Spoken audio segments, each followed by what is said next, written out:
Un ex-président de la République devenu l'éleveur de volailles le plus puissant d'Afrique. Bonjour et bienvenue dans cette nouvelle vidéo. Aujourd'hui, nous partons à la découverte d'un ancien chef d'État devenu le plus riche éleveur d'Afrique. C'est une histoire inspirante avec pleine de leçons.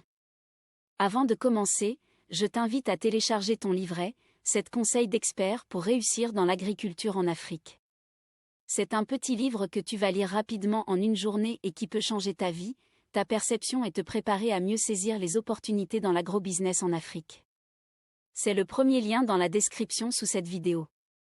Je te demande de profiter de l'occasion aussi pour rejoindre également notre canal privé sur Telegram. Après avoir dirigé 2 fois le Nigeria, l'ex-général Olusegun Obasanjo s'est reconverti en fermier.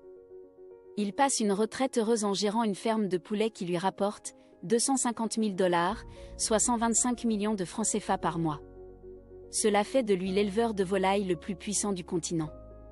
De Olusegun Obasanjo, 78 ans, les Nigérians retiennent qu'il a été le premier militaire de son pays à rendre en 1979 à un président civil démocratiquement élu le pouvoir qu'il a pris par la force 3 années plus tôt à la tête d'une junte.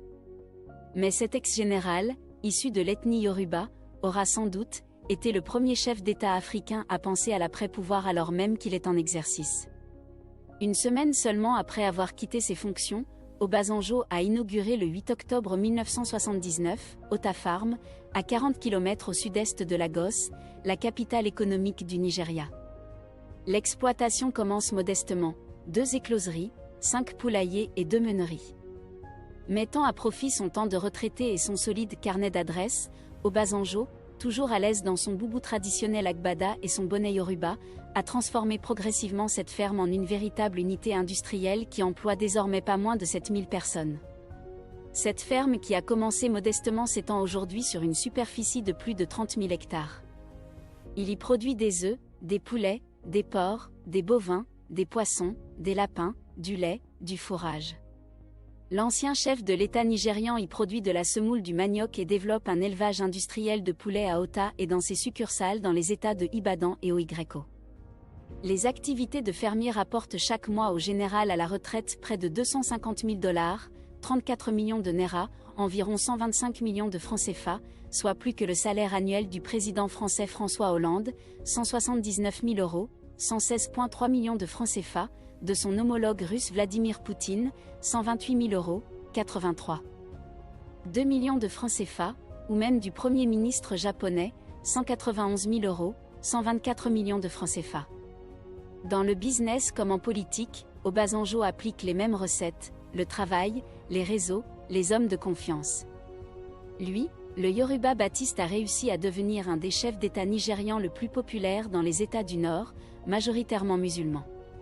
Il s'est lié d'amitié avec l'Américain Bill Clinton, jouit de l'estime de la reine Elisabeth et de Jacques Chirac, du respect et de la considération de ses experts africains sénégalais Abdou Diouf, nigérien Mamadou Tandja. Obasanjo, c'est aussi le grand ami du milliardaire. C'est vrai que le président, Obasanjo a investi beaucoup d'argent dans ses fermes. C'est vrai aussi que son poste d'ancien président lui a facilité certaines choses. On ne niera pas non plus le fait qu'il ait appris à cultiver depuis tout petit avec son père. Mais si à 83 ans il est encore motivé à s'investir dans l'agriculture, c'est qu'il a dû comprendre une chose, la terre est un bon investissement. Merci d'avoir regardé cette petite vidéo qui nous amène à prendre conscience que l'agriculture est l'un des plus puissants secteurs d'affaires d'avenir en Afrique. Si un président a quitté le pouvoir et les affaires politiques pour aller s'installer à la ferme, loin de ses bureaux, cela ne vous dit rien les amis ? N'oublie pas loin de lui, le milliardaire américain Bill Gates dans une récente interview, manifestait sa volonté d'investir dans le secteur avicole. Et ce qui est étonnant c'est qu'il ne va pas le faire dans son pays les USA mais plutôt en Afrique. Chers amis, la plupart de ceux qui y gagnent ne vous le diront jamais. Si tu as la chance d'avoir ces informations, prépare-toi et fais ton plan si cela te tente et surtout si tu es passionné. N'oublie pas de nous suivre sur Instagram pour découvrir nos parcours en Afrique et surtout de voir ce qui se fait ailleurs. Rendez-vous le samedi prochain pour une nouvelle vidéo. Succès à toi!